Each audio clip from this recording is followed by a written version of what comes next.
ان شاء الله ينصلح حالنا بقى. نتقبل اراء بعض. هي الديمقراطيه، هي الديمقراطيه.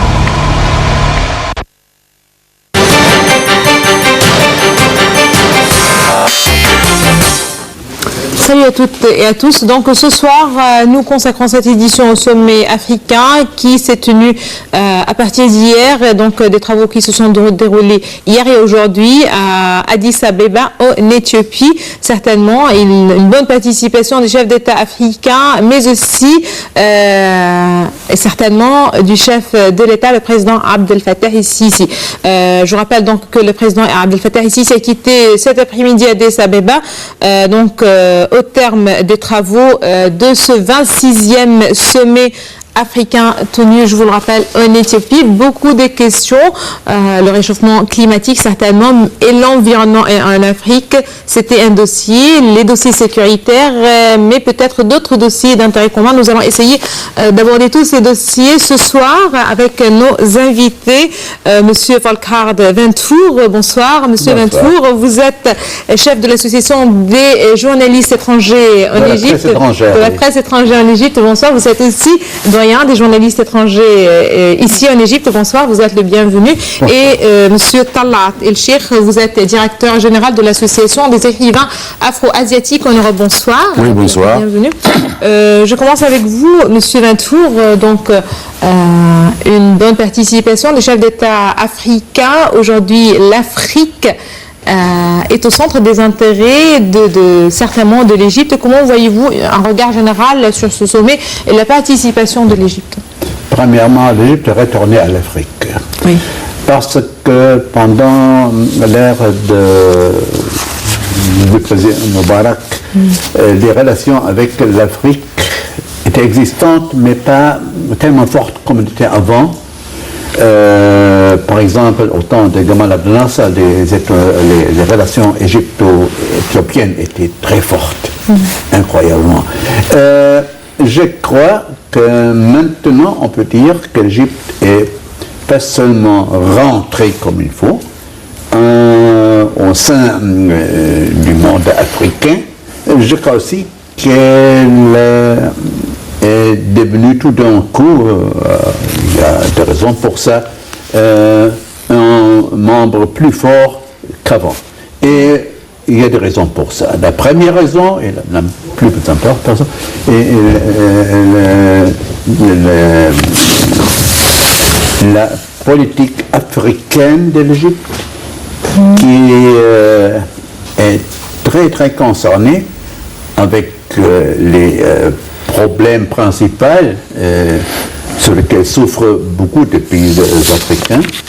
Et je crois, à part des États membres riverains de l'île, il y a autres pays africains en grande difficulté, et l'Égypte a toujours, sans exception, adressé les problèmes tels quels et de présenter des solutions, aux formes de solutions, et elle est très ouverte à une aide panafricaine.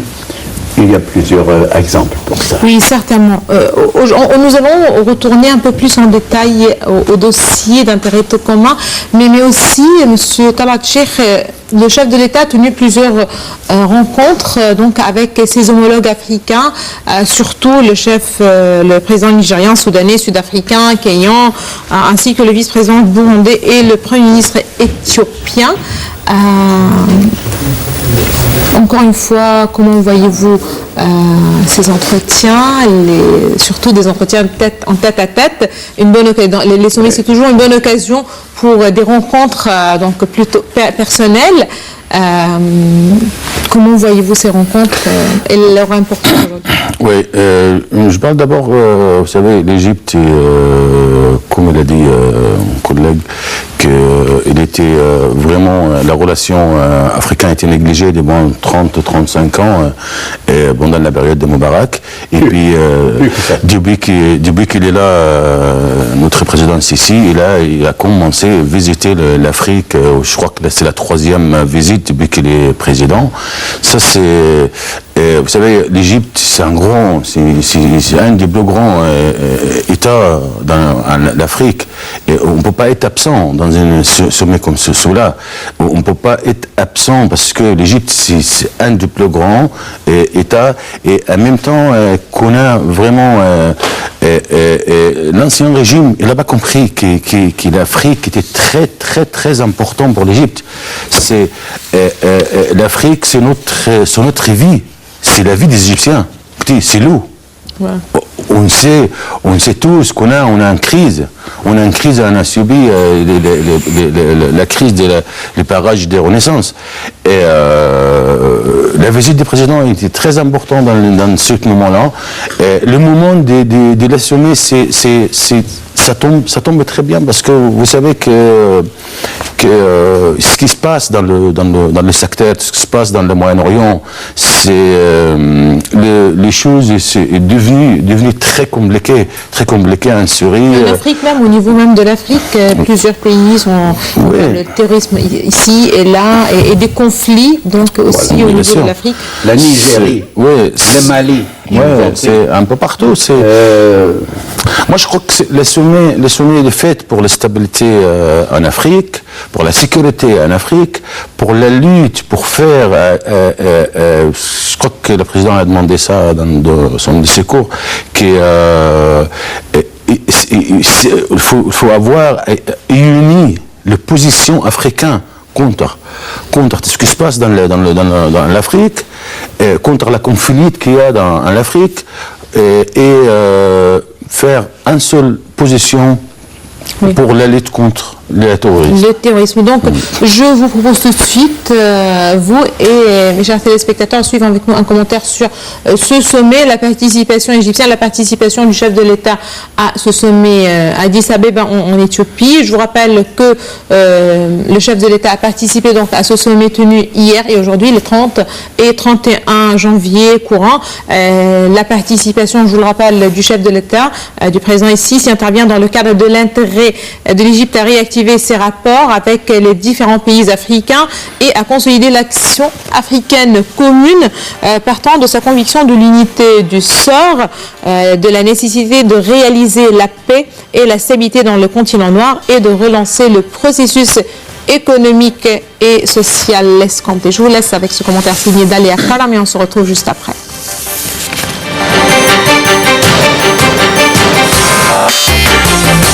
Le 6e sommet de l'Union africaine a ouvert ses portes samedi 30 janvier à Addis Abeba en Éthiopie. Prévu jusqu'à ce dimanche 31 janvier, ces assises ont planché sur les droits de l'homme, mais également sur les crises qui secouent le continent, notamment au Burundi. Les chefs d'État africains se sont prononcés sur l'éventuel envoi au Burundi d'une force africaine de maintien de la paix pour y enrayer le cycle de violence.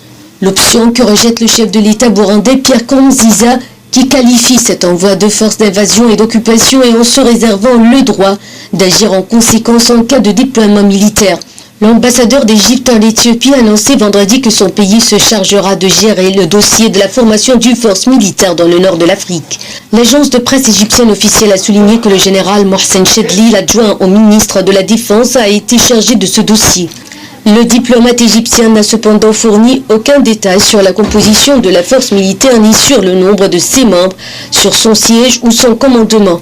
L'Égypte avait annoncé jeudi avoir été désigné membre du Conseil pour la paix et la sécurité de l'Union africaine, représentant le nord du continent pour 3 ans, de 2016 à 2019, avec le soutien de 47 États lors de la réunion du Conseil exécutif de l'Union africaine. Le président égyptien Abdel Fattah el-Sisi s'est rendu vendredi à Addis Abeba pour participer aux travaux du 26e sommet ordinaire de l'Union africaine, tenu les 30 et 31 janvier dans la capitale éthiopienne. Selon le porte-parole officiel de la présidence égyptienne dans une déclaration faite jeudi au Caire, la participation du président Sisi au sommet africain intervient dans le cadre du désir de l'Égypte de dynamisation des différentes relations avec les différents pays africains. Le chef de l'État égyptien souhaite avec cette participation renforcer le travail africain commun, étant convaincu du destin commun et de l'importance de déployer ensemble des efforts pour la réalisation de la paix et de la stabilité en Afrique, tout en œuvrant pour la résolution des différends et conflits dans le continent, a expliqué le porte-parole, soulignant la nécessité de faire avancer le développement économique et social souhaité. Il a indiqué que les sujets les plus importants inscrits dans le programme de travail du sommet concernent les questions liées à la gouvernance, aux élections et au respect des principes constitutionnels.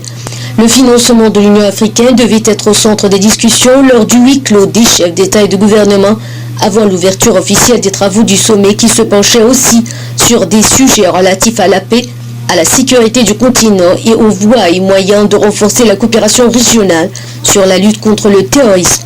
Le président égyptien a présenté à cette occasion un rapport au sommet en sa qualité de président de la commission des chefs d'État et de gouvernement africains chargés du changement climatique sur les résultats de la conférence de Paris sur le changement climatique. À cet égard, le président égyptien a déclaré que le principal objectif était de représenter le continent africain et de défendre ses droits légitimes au développement. Il a ajouté qu'on ne saurait accepter que l'on braque toute l'attention sur l'atténuation et non sur l'adaptation et qu'il était important que cet accord inclue des objectifs chiffrés sur l'adaptation et qu'il soit juridiquement contraignant. Le président a enfin souligné que les transferts de technologie étaient un impératif et qu'il était la preuve principale du sérieux de la communauté internationale face au changement climatique.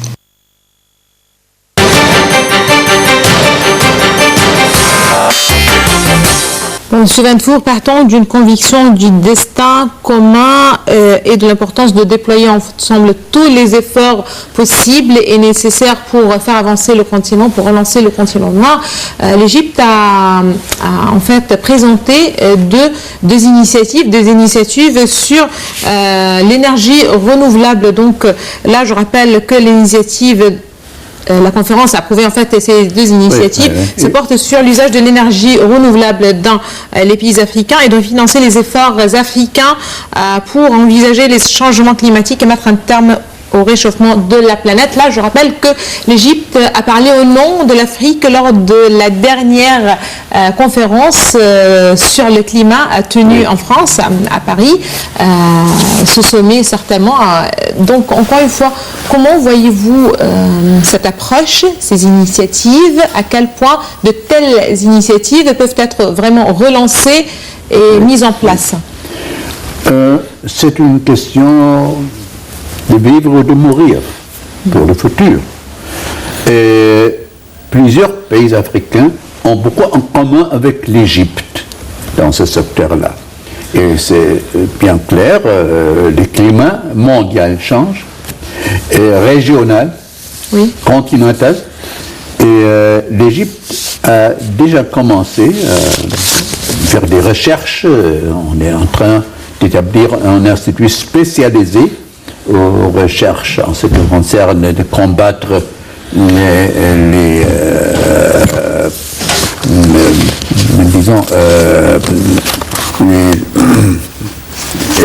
nuisances, plus que ça, les conséquences très négatives du changement de climat, et pas seulement en ce qui concerne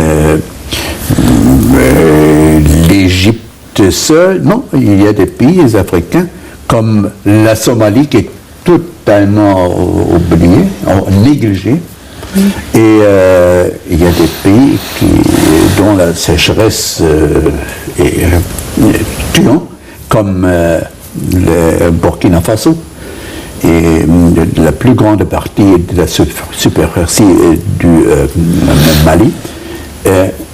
Nous ne parlons plus de Libye pour le moment, mais je crois qu'il y a beaucoup en commun. Et si l'Égypte,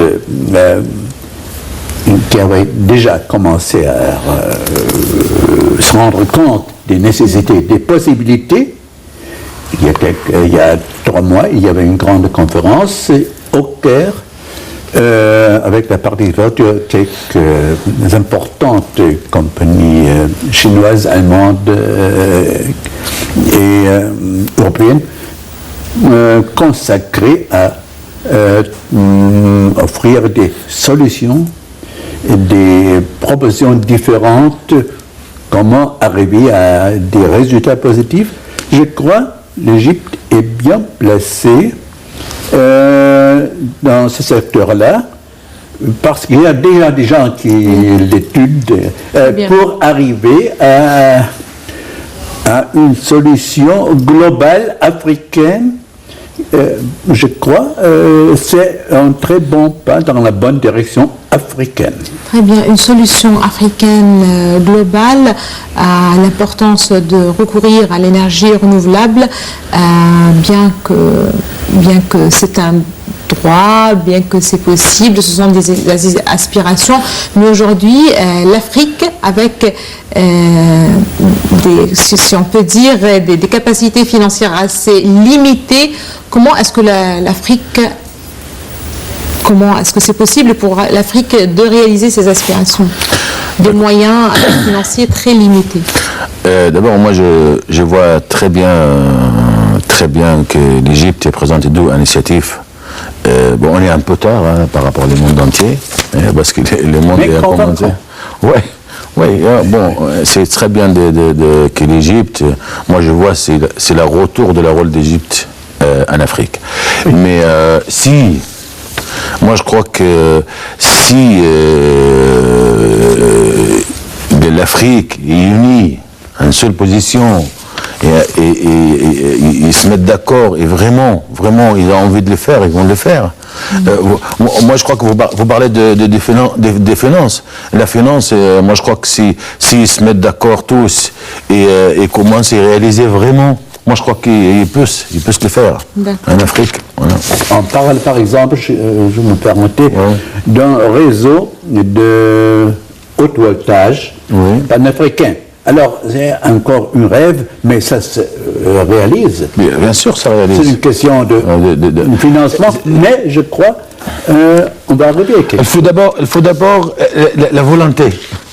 C'est un vrai volonté. C'est le proverbe français qui dit « si on veut, on peut ». D'accord, mais c'est vrai, est-ce qu'aujourd'hui, les Africains ont cette volonté d'avancer, d'avoir donc des positions communes, d'avancer ensemble pour le bien du continent, que ce soit pour le climat ou pour d'autres dossiers, parce que aussi, on a les dossiers de la sécurité, du terrorisme, des conflits, on a énorme... Il y a aussi le dossier de l'eau du, par exemple, de l'eau du Nil. Voilà, bien que c'est pas... on ne parle pas de litige très concret, mais ça reste un dossier très critique. C'est beaucoup de positifs et beaucoup de négatifs en commun. Ouais. Moi, je crois qu'ils sont obligés. On est obligé. Maintenant, vous avez l'énergie, il manque dans le monde entier. On est obligé de profiter de la situation. Et ça, c'est aussi, c'est le rôle d'Égypte. C'est le rôle d'un président comme M. Sisi, qui est en train de courir à droite, à gauche, qui peut vraiment convoquer tout le monde, de provoquer tout le monde, de prendre une seule position, avoir la volonté de réaliser. Très bien. N'oublions pas, il y a déjà le COMISA. La région COMISA, c'est une organisation très efficace, mais il faut la réactiver. Voilà, il faut la réactiver. La femme même est formidable. Ce sommet était l'occasion pour le président Abdel Fattah el-Sisi de rencontrer le secrétaire général de l'ONU, Ban Ki-moon. Donc une rencontre, M. Moon a félicité le chef de l'État du bon déroulement des législatives ici en Égypte, un bon pas pour donc l'établissement d'une vie politique et législative. Le chef de l'État, le président Sisi, a pour sa part affirmé l'importance de renforcer la concertation et la coopération entre l'Égypte et l'ONU, étant donné que l'Égypte est un membre non permanent au Conseil de sécurité. Aujourd'hui, une place pour l'Égypte sur la scène internationale. C'était un rêve. C'était un rêve. C'est une responsabilité aussi. Voilà. L'Égypte le mérite. Comment, M. Vanfour... Je crois, il n'y avait pas une seule voix contre la nomination de l'Égypte. Ça veut dire une acceptance internationale. Ça veut dire que l'Égypte est vraiment dans une position de remplir cette fonction. Aujourd'hui, il y avait cette force africaine de maintien de paix qui doit enrayer le cycle de violence. On parle surtout du Burundi. Aujourd'hui, l'option que rejette le chef de l'État burundais et qualifie cet envoi de forces d'invasion et d'occupation en se réservant le droit d'agir en conséquence en cas de déploiement militaire. Là aussi, on voit que même lorsqu'on parle d'une solution au niveau de l'Afrique, de pays africains, il pourrait y avoir certains qui ne sont pas en accord. À quel point une telle force peut-elle être efficace et avoir un rôle réel sur le terrain? Il faut un beau temps quand même. Il y a un plafond. Vous avez la sommet, il a certains dossiers à discuter, la stabilité, la paix, la conflit en Afrique, l'énergie. Moi je crois que c'est chargé. Mais en même temps, il y a des priorités, si vous permettez de dire. Et on les découvre. De toute façon, on parle de... Il faut rappeler que selon l'ambassadeur d'Égypte en Éthiopie, l'Égypte va se charger de gérer le dossier de la formation d'une force militaire dans le nord de l'Afrique. Et donc, encore une fois, on parle d'une présence concrète au niveau de l'Afrique, pas seulement de paroles et de rencontres. Aujourd'hui, une force qui sera menée par l'Égypte. Oui. Mais voyez, ce qui se passe au nord du Nigeria, dans plusieurs États du Sahel, de Burkina Faso, le Mali, la République centrafricaine aussi, aussi la situation intenable au Tchad. Et alors il y a les pays arabes de l'Afrique du Nord, comme la Libye et en Tunisie. Je veux dire, il y a aussi beaucoup de choses en commun en ce qui concerne de combattre le terrorisme qui est lié. Parce que personne ne peut me persuader de croire que ce qui se passe à Maïdougouri, c'est un des centres du terrorisme islamiste en Nigérie, n'a aucun lien avec ce qui se passe au monde arabe. Non, au Mali, c'est bien clair. Et je crois qu'ils sont vraiment en train d'arriver à une forme de coopération convaincante pour combattre ce phénomène, qui est plus un phénomène, c'est un danger, une grande chance, entre eux. Très bien. Moi, je crois que c'est le dossier qui est plus important, qui va prendre la priorité, c'est la lutte contre le terrorisme. Primordiale. Voilà, c'est au mondial. C'est la lutte contre le terrorisme. Moi, je crois que ce dossier-là, c'est la priorité dans cette sommet. Et quand on parle de sécurité, c'est la lutte contre le terrorisme. Quand on parle de la paix, c'est vrai, il y a quelques conflits en Afrique.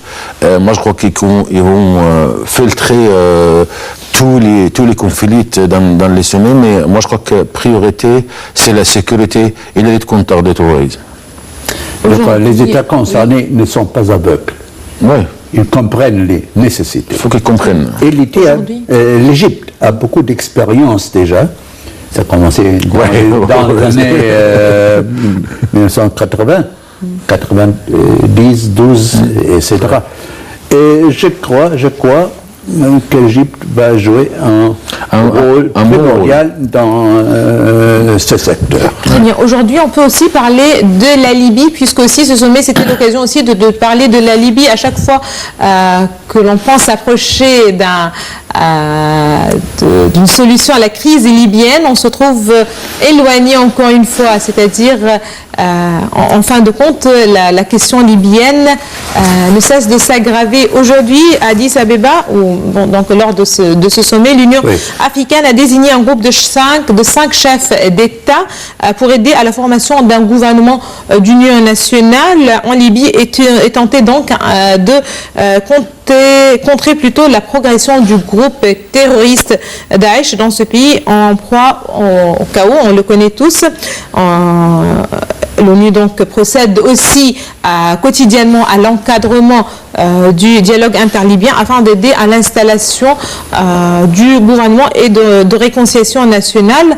Toutefois, comme je viens de le dire, la tension monte entre l'organisation internationale et les belligérants de la crise libyenne, notamment les gouverneurs de Tripoli. Est-ce qu'on est proche d'un compromis là en ce qui concerne la question libyenne? Est-ce que un groupe de 5 chefs d'État pour aider à la formation d'un gouvernement national de 5 chefs d'État africains, est-ce que c'est possible de mettre un terme au chaos en Libye?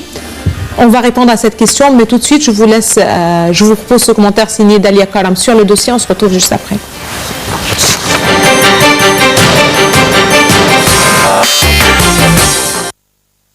La tension monte entre l'ONU et les belligérants de la crise libyenne, notamment les gouverneurs de Tripoli, qui sont allés jusqu'à refuser l'atterrissage de l'avion de l'envoyé spécial de l'ONU, Martin Kobler, sur les aéroports de Tripoli, Misrat et Zantane.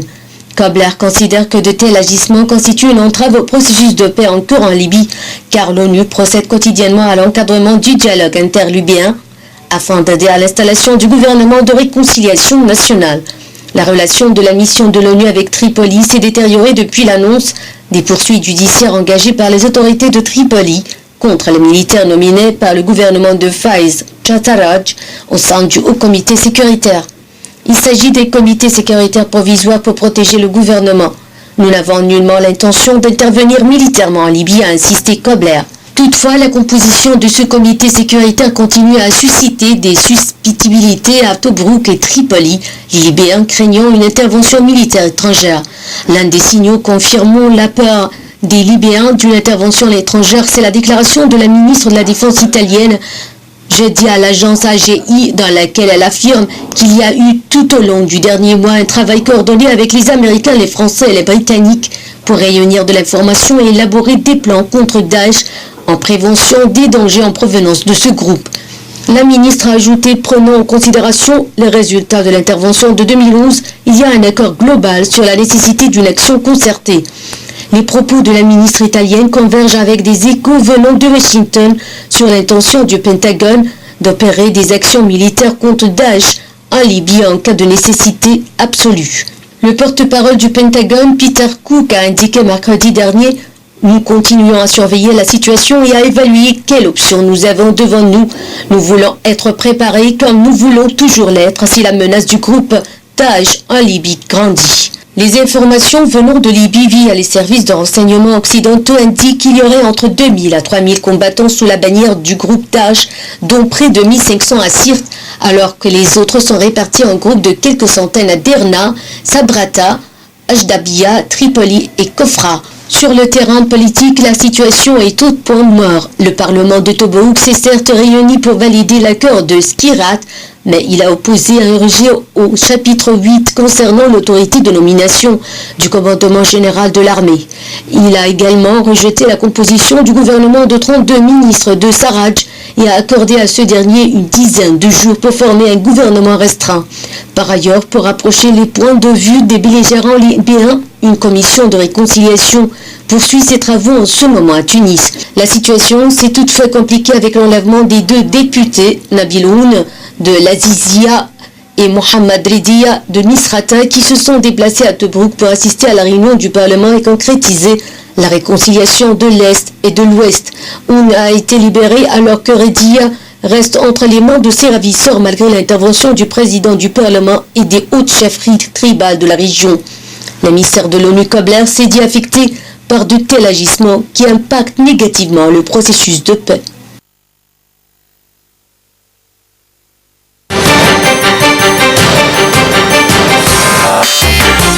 Donc, encore une fois, pour la question libyenne, donc, qui n'avance vraiment pas, puisqu'à chaque fois qu'on avance, on recule encore une fois. C'est-à-dire, on avance d'un pas, on recule de deux, pas davantage. Et plus que ça.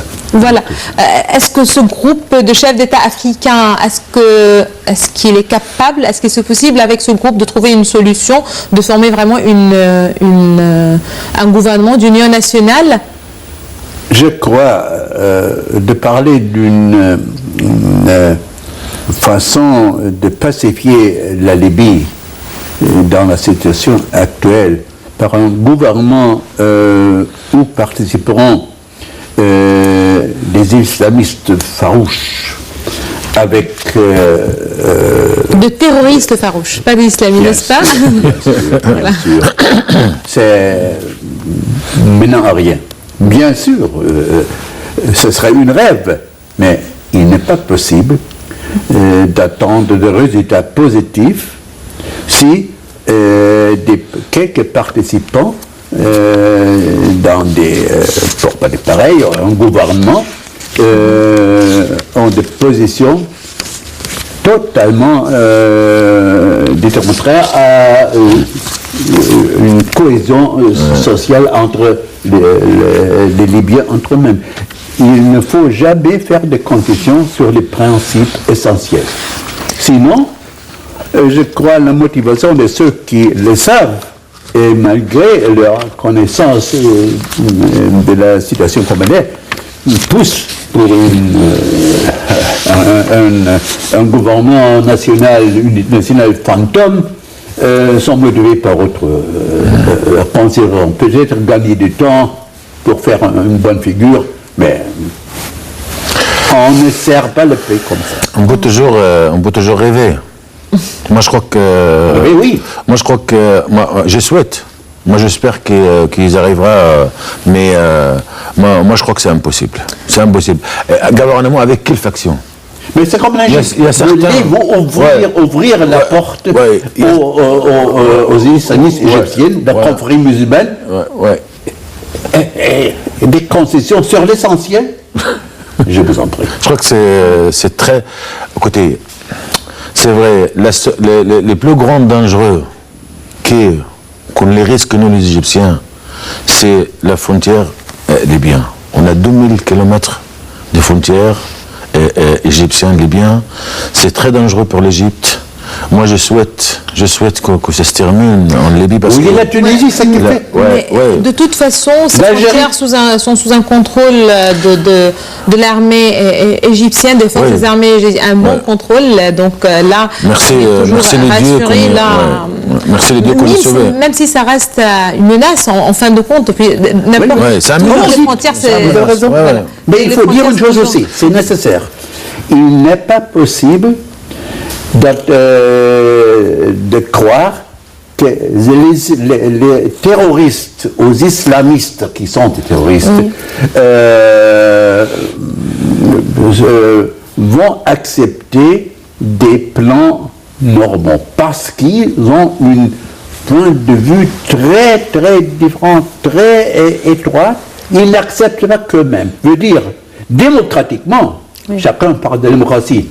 Il n'est pas possible d'arriver à de bons termes. C'est différentes stratégies, différents avis. D'accord. J'aimerais aussi en fait terminer avec le barrage de la Renaissance et de la question de l'eau. C'est vrai que c'était un sommet africain, c'est vrai que le chef de l'État était en Afrique.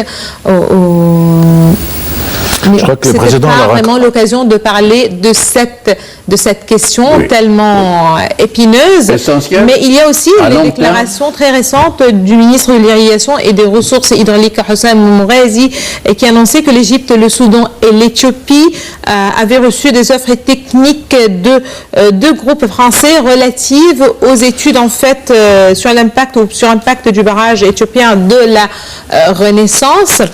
Les deux groupes de consultation devraient commencer donc à étudier l'impact de ce barrage sur l'Égypte. et le Soudan, et ce à partir du mois de février. Donc le temps passe et en attendant toujours, de toute façon, M. Morez a ajouté que les offres comprennent 2 sections. La première était relative au cours des eaux du Nil vers l'Égypte et le Soudan et son impact sur l'énergie électrique générée par les barrages existants dans les 2 pays, tandis que la deuxième identifie l'impact environnemental, économique et social du barrage sur les 2 pays. La commission tripartite doit aussi étudier l'offre technique en préparation d'une réunion conjointe entre les 3 pays et les 2 sociétés. Donc, toujours des nouvelles, toujours un délai. Aujourd'hui, on est où par rapport à cette question? Et dans la fin des choses, il est clair que l'Égypte et l'Éthiopie, et le Soudan aussi, moindre degré d'urgence, mais dans la fin des choses, c'est un triangle. Je crois que les 3 pays doivent agir vite afin d'éviter un éclatement des positions de nouveau d'un jour à l'autre. Et en ce qui concerne l'Égypte, le pays le plus populé, avec plus ou moins 100 millions d'habitants, encore 2 décennies, nous aurons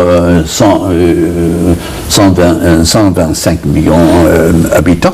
Je crois qu'il est absolument nécessaire que l'Éthiopie accepte des conseils techniques des experts mondiaux. Ils existent. Et l'Égypte ne veut pas la confrontation, c'est très clair, mais il y a des limites. Et c'est pourquoi je crois, et je suis presque sûr, que les dirigeants à Addis Abeba ont compris la nécessité. Et je veux dire aussi que les bonnes relations entre l'Égypte et l'Éthiopie, basées par exemple, en outre, sur les relations entre les 2 églises, l'église copte, c'est l'église d'État en Éthiopie, et les coptes en Égypte, pouvaient ajouter aussi aux efforts d'arriver à une solution acceptable pour les 2. Très bien. Aujourd'hui, vous les 2, vous avez commencé en rappelant que l'Égypte est retournée à l'Afrique. Encore une fois, au niveau du continent, certainement, on parle aussi de conseils ou de commissions internationales pour gérer cette question, mais aussi, est-ce qu'au niveau de l'Afrique, ce n'est jamais l'occasion, si on parle de conflits, si on parle du climat, de l'environnement, c'est pas l'occasion aussi de parler d'une question aussi délicate? Écoutez, moi j'ai envie de parler de barrages parce que des barrages de Renaissance, parce que c'est un dossier très important. Moi c'est la bonne occasion que notre président est en Afrique. Je crois qu'il a rencontré le Premier ministre éthiopien. Mais je ne pense pas que la question a été abordée. Oui. La question cette fois-ci, la question n'a pas été, ou au moins on n'a pas. Non, moi je suis sûr certains qu'ils sont parlé de ça. Je suis sûr certains qu'ils ont parlé de ça. Mais moi je suis pas très optimiste. C'est tout ça, c'est les subir à train de gagner du temps. Et moi je crois que c'est le barrage de Renaissance, c'est une conspiration contre l'Égypte. Moi je veux dire réellement. J'ai dit la vérité parce que j'ai pas envie de dire n'importe quoi. Le barrage de Renaissance, c'est un complice contre l'Égypte. Et les jours au moment que... il y aura toujours une porte ouverte. Il y aura toujours... On peut toujours avoir les 80 milliards mètres de l'eau. On peut toujours l'avoir. Sauf s'il a envie de fermer, il ferme. Il a envie d'ouvrir, qui ouvre. Au moment qu'on est bien avec l'Israël... Réellement, au moment qu'on est bien avec l'Israël, on a l'eau, au moment qu'on n'est pas bien, il ferme l'eau. Moi ce que je pense, c'est ça. C'est une porte qui peut l'ouvrir, il peut le fermer quand il veut. C'est un complice avec l'Amérique et l'Israël. C'est une conspiration. Bien que c'est très critique, que c'est très délicat, toujours les déclarations qui sortent les déclarations officielles, on peut dire, on parle de discussions, on parle d'accords qui sont prévus, c'est-à-dire Mais peut-être Depuis 3 ans qu'on parle, depuis de 3 ans qu'on parle de ça, depuis 3 ans qu'on n'a aucune... mais peut-être de quoi on est capable. Je vais dernier, dire une oui, chose. oui, de 2 secondes parce Au que Soudan, voilà, il faut. il y a un barrage très grand comme l'Altadig, comme le barrage d'Aswan à Merowe. Cet barrage n'a pas une raison d'existence parce qu'on ne peut rien faire avec. Mais grâce à Dieu, Khartoum a décidé de ne pas utiliser toutes les possibilités. Voilà.